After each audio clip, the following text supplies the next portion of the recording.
आज हम सप्तम कक्षा के सप्तमः पाठः को पढ़ेंगे।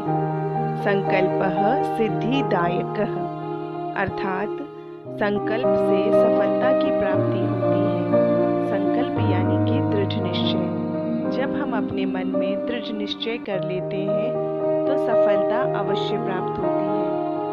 प्रस्तुत पाठ में माता पार्वती अपने मनोरथ को प्राप्त करने के लिए कठोर तपस्या करती हैं और अंततः उनको सफलता प्राप्त होती है।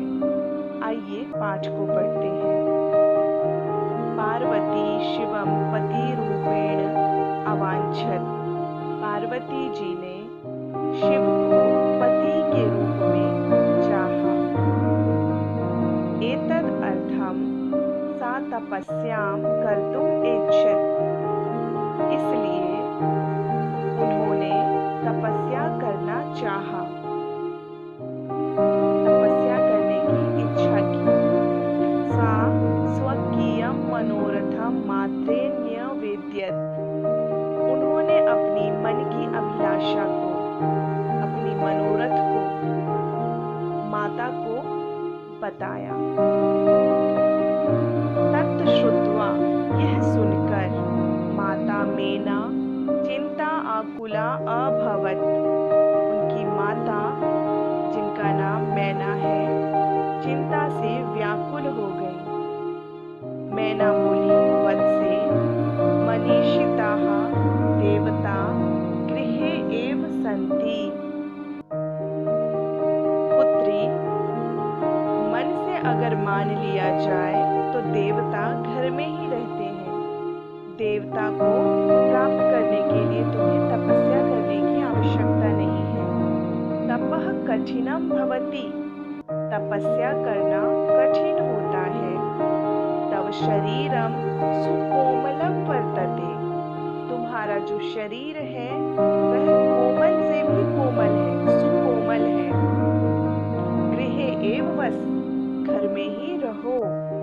अत्रैव तव अभिलाषाः सफलः भविष्यति।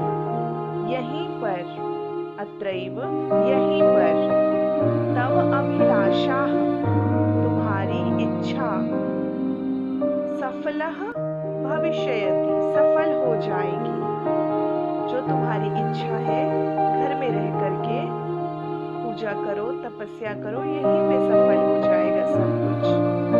पार्वती बोली, अम्ब माता, तादृश्यः अभिलाषः तु तपस्या एव पूर्णः भविष्यति।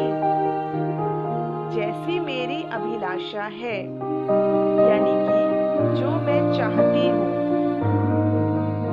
तू तपसा एव पूर्णः भविष्यति। वह तो तपस्या के माध्यम से ही पूर्ण होगी। मेरी अभिलाषा घर में पूर्ण नहीं हो सकती है, मुझे तो तपस्या करना ही होगा। अन्यथा तादृशं पतिं कथं प्राप्स्यामि। नहीं तो उनके जैसा शिव है, वैसे पति को मैं कैसे प्राप्त कर पाऊंगी। अहम तपः एव चरिष्यामि इति मम संकल्पः। मैं तप ही करूंगी, ऐसा मेरा संकल्प है। पार्वती कहती है, मैं तो तपस्या करूंगी क्योंकि मेरी जो अभिलाषा है वह घर में रह करके पूर्ण नहीं हो सकती। मुझे तो शिव को प्राप्त करने के लिए तपस्या करना ही होगा, ऐसा मैंने संकल्प कर लिया है। उनकी माता मेना कहती है, पुत्री, त्वमेव मे जीवन अभिलाषाः। तुम ही मेरी जीवन की अभिलाषा हो, तुम ही मेरी सब कुछ हो। अब तुम चली जाओगी तो कैसे रहूंगी मैं। मतलब माता जी उनको इमोशनल कर रही है कि तुम मत जाओ। पार्वती कहती है, सत्यम, सच में, परम मम मनः लक्ष्यम प्राप्तुम आकुलितम वर्तते। परंतु मेरा जो मन है लक्ष्य को प्राप्त करने के लिए, प्राप्तुम यानी कि प्राप्त करने के लिए व्याकुलित अर्थात व्याकुल है। सिद्धिं प्राप्य पुनः तवैव शरणम आगमिष्यामि। मैं सिद्धि को प्राप्त कर लूंगी, यानी कि मैं सफलता को प्राप्त करके फिर से पुनः अर्थात फिर से तवैव शरणम आगमिष्यामि, आपकी शरण में आ जाऊंगी, यानी कि मैं आपके पास आ जाऊंगी। अद्यैव विजयया साकं गौरी शिखरम गच्छामि। मैं आज ही विजया के साथ, विजया उनकी फ्रेंड है, विजया के साथ गौरी शिखर पर्वत पर जाऊंगी, जाती हूँ, आज ही जाती हूँ। ततः पार्वती निष्क्रामति, और ऐसा कहकर पार्वती निकल जाती है। पार्वती मनसा वचसा कर्मणा च तपः एव तपति स्म। पार्वती ने मन से, वचन से और कर्म से, जो मन में है वही वचन में, वही कर्म में, यानी कि मन कर्म वचन से, मन कर्म और वचन से तपस्या करती थी। कदाचित रात्रौ स्थण्डलीये कदाचित शिलायां स्वपिति स्म। कदाचित कभी रात में स्थल पर, भूमि पर, कभी शिलायाम पत्थर पर सोती थी। स्वपिति सोना, सोती थी। जब प्रेजेंट टेंस की धातु में स्म लग जाए तो वो पास्ट टेंस का अर्थ देता है, जैसे पठती स्म, पढ़ता था या पढ़ती थी। ऐसे ही यहाँ पे है स्वपिति स्म, सोती थी। एकदा विजया अवदत्, एक बार क्या हुआ, विजया बोली, सखी तपः प्रभावात् हिंस पशुओं अपि तव शक्यः जातः।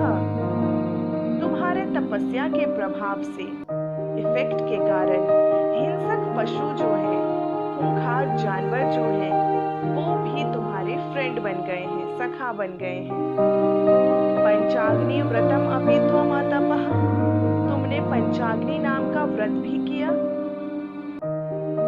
पंचाग्नि व्रत से अभिप्राय, ये एक व्रत का, तपस्या का एक प्रकार होता था। गर्मी के समय में चारों ओर आग जला दिया जाता था, चारों दिशाओं में, और खुद को सूर्य की ओर देखती थी पार्वती, इस प्रकार का तपस्या करती थी। आप सोच सकते हैं गर्मी के दिनों में चारों ओर अग्नि जल रहा हो और पार्वती की नजर सूर्य पे एकटक वो सूर्य को देखती रहती है, और ऐसा करने से भी पार्वती का जो सौंदर्य है, जो सुंदरता है, वो बिल्कुल कम नहीं होता। कालिदास जी ने कुमार संभव में लिखा है कि पार्वती का मुख अभी भी कमल के समान लगता है। कैसा कमल, जो सूर्य के उग जाने से बिल्कुल जैसे सूर्य के आने पे कमल इत्यादि खिल जाते हैं, वैसे ही पार्वती का मुख भी खिला हुआ रहता है। तो पार्वती पंचाग्नि व्रत करती थी, बहुत कठिन व्रत है ये। त्वम् अतपः, तुमने पंचाग्नि व्रत भी किया। पुनरपि तब अभिलाषा न पूर्ण अभवत्, फिर भी जो तुम्हारी अभिलाषा है वो पूर्ण नहीं हुई। पार्वती कहती है, अयि विजये किम न जानसि, क्या तुम नहीं जानती हो, मनस्वी कदापि धैर्यं न परित्यजन्ति। मनस्वी कदापि धैर्यं न परित्यजति। महापुरुष या बुद्धिमान पुरुष कभी भी अपने धैर्य का परित्याग नहीं करते हैं, धैर्य को त्यागते नहीं हैं। अपि च मनोरथानां अगतिः नास्ति, और जो मन की इच्छा होती है वह कभी विफल नहीं होती।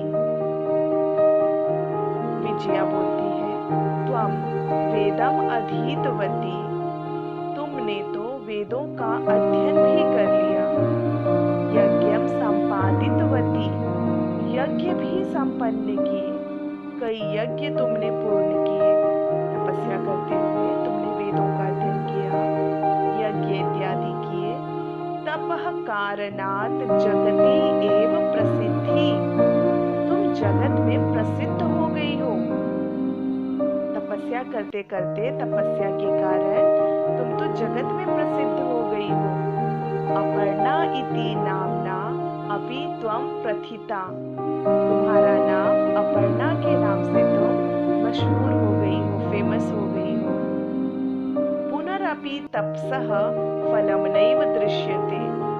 फिर भी तपस्या का फल मुझे दिखाई नहीं दे रहा है।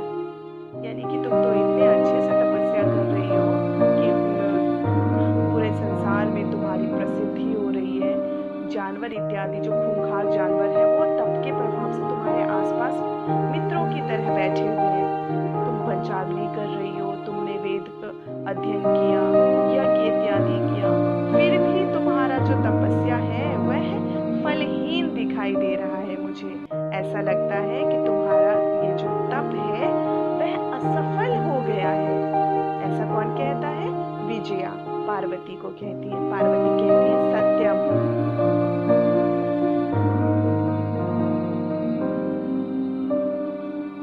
पार्वती कहती है अयि आतुर हृदये, अरे व्याकुल मन वाली। अपनी फ्रेंड का संबोधन करती है अयि, अरे व्याकुल हृदय वाली। कथम न चिंतिता, तुम चिंता मत करो। नेपथ्ये अयि भो अहम आश्रम वटुः जलम वांछामि। और ये पार्वती अपनी फ्रेंड को कहती है तुम किस लिए चिंता कर रही हो, तुम तो बहुत जल्दी घबरा जाती हो। और ऐसा कहते हुए पर्दे के पीछे से एक आवाज आती है। जैसा कि आपको पता है ये नाटक है, नाटक में सभी पात्र का अपना अपना डायलॉग है, संवाद है। तो अब एक पीछे से, नेपथ्य से, पर्दे के पीछे से एक आवाज आती है अरे अहम आश्रम वटु जलम वांछामि। मैं आश्रम में रहने वाला ब्रह्मचारी हूँ, जल चाहता हूँ। संभ्रमम, घबराकर। एकदम से आवाज आती है तो विजया घबराकर बोलती है विजये पार्वती घबराकर बोलती है विजये पश्य कोपि वटो आगतो अस्ति, कोई ब्रह्मचारी आए हुए हैं। विजया झटति अगच्छत, विजया झट से जाती है। सहैव वटु रूपधारी शिव तत्र प्राविशत, सहसैव। और वो जाती है और उन्होंने देखा कि वटु रूप में शिव वहां पे प्रवेश करते हैं। पार्वती को नहीं पता है कि ये ब्रह्मचारी का रूप लेकर के भगवान शिव आ गए हैं।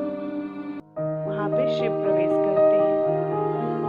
विजया कहती है वटो स्वागतम ते, हे वट, हे ब्रह्मचारी, मैं तुम्हारा स्वागत करती हूँ। उपविशतु भवान, आप बैठ जाइए। इयं मे सखी पार्वती शिवम प्राप्तुम अत्र तपः करोति। ये मेरी फ्रेंड, ये मेरी सखी पार्वती है, शिव को प्राप्त करने के लिए तपस्या कर रही है। देखो आप तपस्या करते हुए पार्वती को देख सकते हो और साथ में फ्रेंड विजया है और ये ब्रह्मचारी आए हुए हैं आश्रम में। वटु, हे तपस्विनी। तपस्विनी संबोधन है पार्वती के लिए क्योंकि वो तपस्या कर रही है। हे तपस्विनी किम क्रियार्थम पूजोपकरणम वर्तते।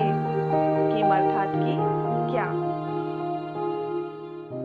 क्रियार्थम पूजोपकरणम वर्तते, पूजा पाठ के लिए उपकरण है।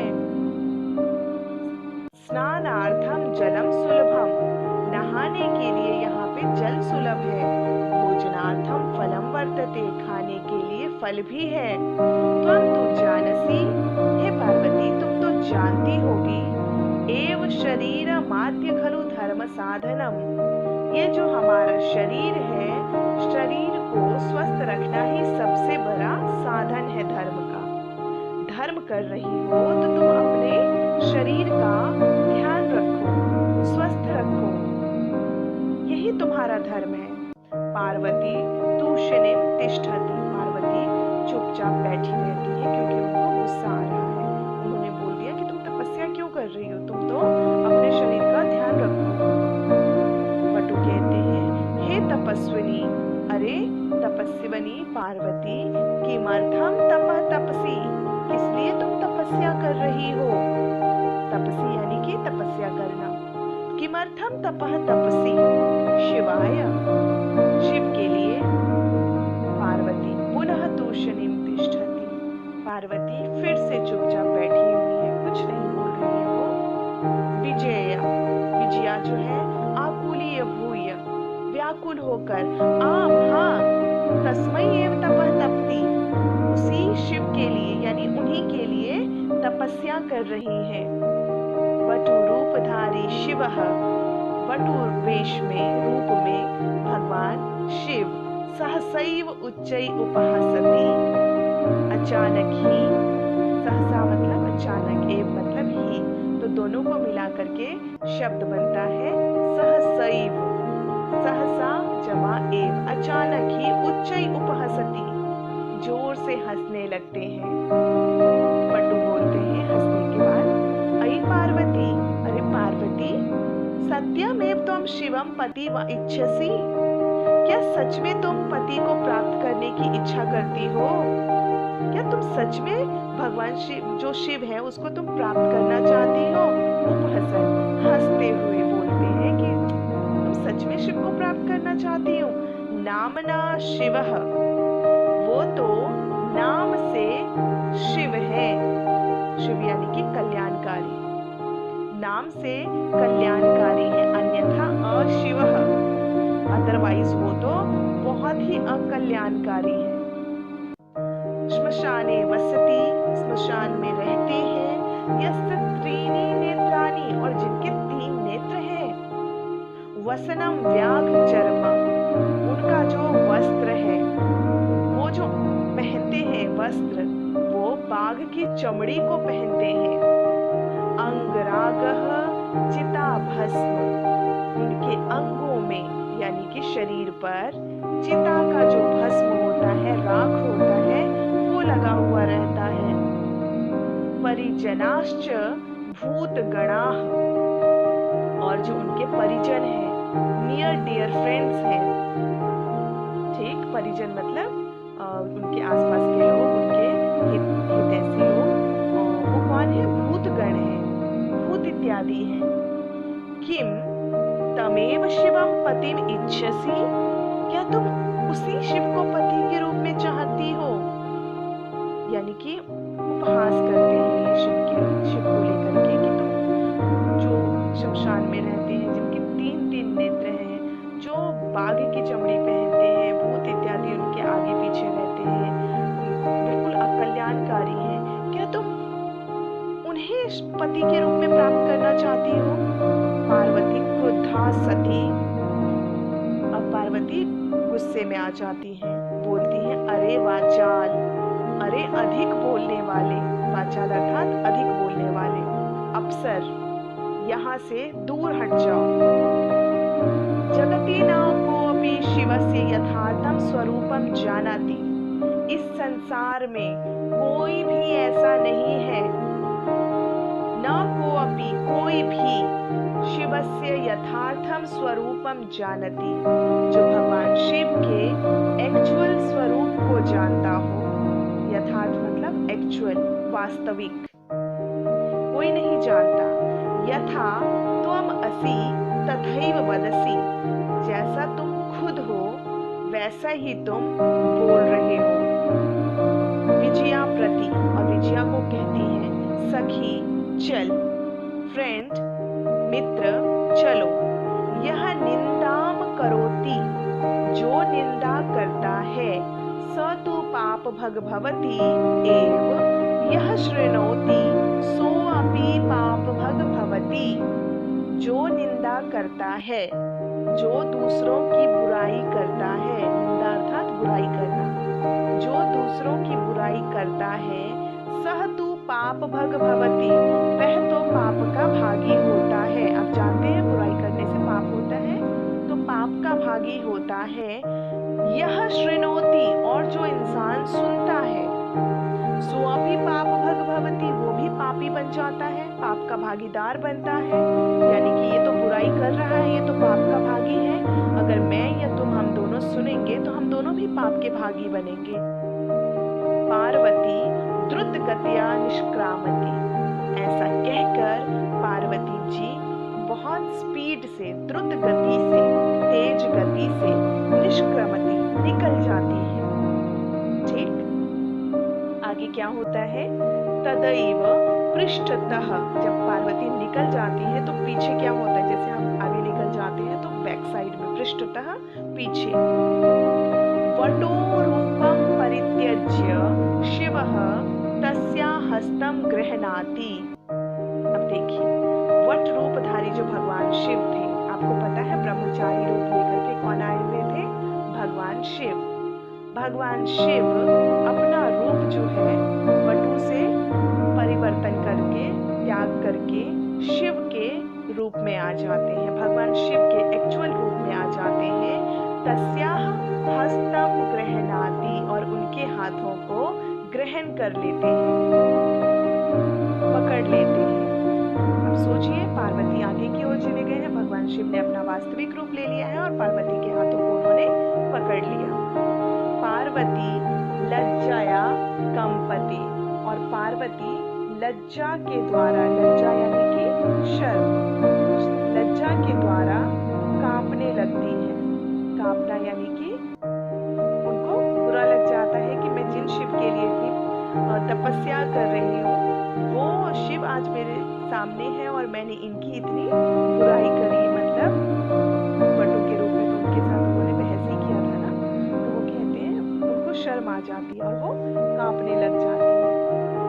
फिर आगे क्या होता है? देखो, शिव बोलते हैं, देखो एक्चुअल रूप में आ गए भगवान शिव। शिव, पार्वती प्रीतो अस्मि तव संकल्पेन, मैं तुम्हारे संकल्प के द्वारा, संकल्प यानी कि दृढ़ निश्चय के द्वारा मैं प्रसन्न हूँ। तुम्हारे जो दृढ़ निश्चय तुमने जो किया था, अपना जो मुझे पति के रूप में शिव को प्राप्त करना है, और वटु रूपधारी ब्रह्मचारी ने बहुत बुराई करी शिव की कि वह अकल्याणकारी है, भस्म लगाते हैं, श्मशान में रहते हैं, उनके परिजन भूत प्रेत इत्यादि हैं, फिर भी पार्वती का मन विचलित नहीं होता। एक्चुअल यथार्थ रूप में पार्वती ने तपस्या की।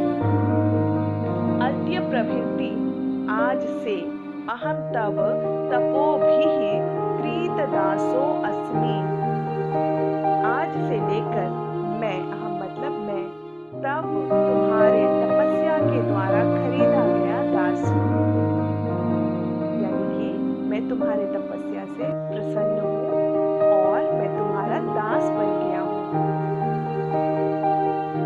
विनत आनना पार्वती विहसती,